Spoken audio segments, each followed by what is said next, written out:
Hey guys, MASKED here bringing you another Dragon Ball Z Dokkan battle video, and so we've got some exciting news that come out this morning, some of it a little older, some of it fresher, but we've got all of the information about Masked Saiyan and the awakenings for the Xenoverse units.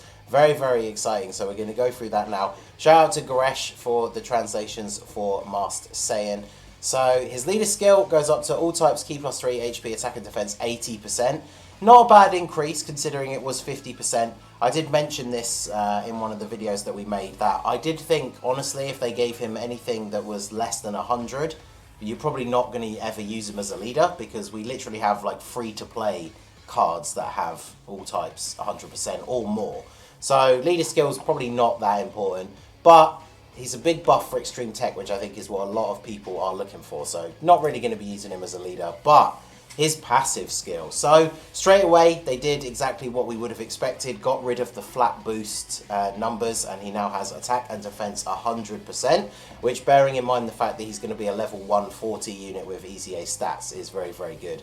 Then he gets Ki plus 1 and gains an additional attack 50% when there are 2 or less enemies. So still keeping the 2 or less enemies sort of thing, but giving himself an attack boost, which is actually kind of what I'd predicted. But then, interestingly, the second part of his passive is gain an additional 1 Ki and attack and defense 30% when there is 1 enemy. So he doesn't get any extra bonus when there's multiple enemies. But obviously the first part of his passive, they have at least, like, he'll always get the attack and defense 100%. So on Super Battle Road, when there's 3 or more enemies present, he'll get attack and defense 100%. That's it, but that's still obviously way better than he was before, because if you guys have seen my video, I did actually manage to complete Extreme Tech, Extreme Super Battle Road with him on the team pre-EZA. And it was very difficult, but because, you know, he would take a ton of damage, but it was still possible. So with this buff, that's obviously going to help. But then when he's facing one enemy, he's getting the 50% attack and then attack and defense 30%, plus 2 Ki in total. So he's going to be auto-supering, basically, which is pretty crazy. And then his super attack, he still only lowers attack and defense. We were hoping that maybe would go up to greatly lowers, but they've made it so that he infinitely stacks attack and defense. So obviously, any of you guys out there who are super hype on your long form events, like the Legendary Goku event and the Infinite Dragon Ball History, yeah, this guy infinitely stacks, which means despite being a tech unit, by the time you get all the way up to Ultra Instinct Goku, this guy's going to have insanely high defense, as well as the fact that his full passive is going to be active. So they didn't quite make him as crazy OP as maybe I would have liked, but yeah, he is incredibly strong, because a lot of people rate units based on those long form events now. So just the fact that he infinitely stacks immediately helps him out for those. And then even in Super Battle Road, he's still getting 100% attack and defense, and then as long as he super attacks first, he's raising his defense and lowering the enemy's attack. So overall, he's very, very strong. Considering we all thought he was a unit that they'd forgotten about, this is a very, very good EZA. So we've got the super attack animations for the awakenings for the new units. So let us go ahead and check these out here. I guess we'll make it full screen here. Let's play these. All right, so we got DEMIGRA up first. I can see from the art. Okay, so he's got the giant DEMIGRA art in the background. I haven't actually looked at the stats. I've got the translations here. So okay, yeah, this is the transformation animation. Awesome. So yeah, the final boss of Xenoverse, the giant form DEMIGRA, finally in the game, and this will be his super attack. I'm assuming he's just a normal giant form type unit, so it'll be a case of you just get those 3 attacks and then he'll be in that form for 2 turns. Then we've got TOWA. Hers is fairly basic but pretty cool. We've got the little hand motions at the end. MIRA. Hey, that actually looks pretty cool. Because yeah, before his was like a very basic Kamehameha. And then he's got a transformation. Yes, okay, so finally, the final boss of Xenoverse 2, we have Super MIRA finally in Dokkan Battle. So a super attack animation. Hey, look at that. That looks pretty clean. Okay, yeah, that's pretty cool. Okay, I like that. So those are their super attacks. So a couple of things we get to see straight away. So we got transforming DEMIGRA, And then we have Super MIRA as well. So shout out to Cody for the translations for these guys. I'm assuming Goresh is probably working on them, but I've literally just woken up and seen these posted. So DEMIGRA, we have leader skill, all types 3 key, attack and defense, HP 80%. His passive, attack and defense 120%, okay. When all allies attacking in the same turn are extreme class enemies, he gains an additional attack and defense 60%. Okay, that's pretty crazy. High chance to stun the attacked enemy, becomes giant when HP is 60% or below. Okay, so he's got godly power, big bad bosses, brainiacs, revived, fear and faith, Xenoverse, fierce battle. He's on resurrected warriors, realm of gods, time travelers, giant form. Yeah, so there's no other stats for like a transformation, so it's definitely a giant form transformation. And he's on final trump card now as well. That's kind of funny. So TOWA. Remember before, TOWA was just a support unit who I think gave 3 key. I think that was all she did. So, second of her leader skill, she's got one of those old, really wonky leader skills, which they've upgraded it with her awakening, but it's still awful, so you're never going to use her as a leader. She greatly lowers defense and causes supreme damage. I mean, that's not that impressive. Passive, key 3 to all allies. All allies attack and defense 5% per extreme class ally. Oh, that's interesting.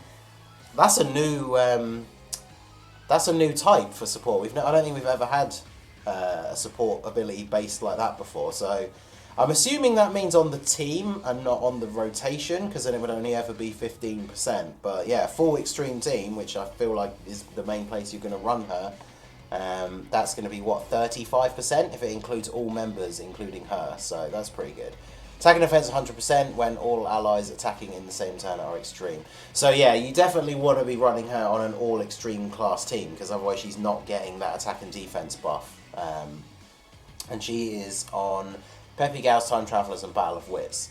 So most of these guys obviously on Time Travelers, that's going to be the main place for her. Battle of Wits obviously is a bit more mixed between super and extreme, and then obviously Peppy Gals doesn't have a ton of extreme units. So a full extreme Time Travelers team is basically where you're going to be using her the most. That's pretty interesting. And then MIRA, physical types 3 key, HP attack defense 90%, raises attack and defense and causes supreme. Oh wow, okay, so he infinitely stacks his attack and defense as well. Okay. Attack and defense 100% when launching a super. Attack and defense 30% when all allies attacking in the same turn are extreme. Key +1 up to 3 per super attack before. Okay, wow. So he infinitely stacks. Once you've super attacked 3 times, he's going to have 3 extra key. So basically auto supering. And then, yeah, 30% extra attack and defense when all allies on the same turn are extreme. So these guys are all definitely very geared towards extreme-only teams. Androids, Time Travelers, Artificial Life Forms, Kamehameha, Transformation Boost, Power Absorption. Ooh, it's one of my favourite new teams. And yeah, he has transforms when conditions are met. So absorbs eggs? Shouldn't that be absorbs TOWA? Absorbs TOWA when HP is 60% or below and 4 turns have elapsed from the start of the battle. Okay, that's cool. That's not going to be that difficult to see. 60% is not too bad of a restriction, and then 4 turns is pretty good. So final form MIRA. So once he's transformed, he stops infinitely stacking his defense. So that's interesting. So he starts stacking, he only stacks attack. His passive attack and defense 120% when launching a super, with a medium chance of launching an additional super attack. Key +3 and attack 30% when all allies attack in the same turn are extreme class. And attack and defense 5% per extreme class allies. Wow. Okay, yeah. So this guy is going to be pretty insane once he's transformed. The only thing I guess from the way this is built is that in a long form event, you're going to want to try and make sure that his your HP isn't dropping below 60% too early, because you're going to want him to get as many stacks on his defense as possible. Because once you pass turn 4 and drop below 60%, he transforms into Super MIRA and then stops stacking his defense and only stacks his attack. But yeah, overall, I would say TOWA probably a little bit disappointing. I guess she only ever was a support unit before.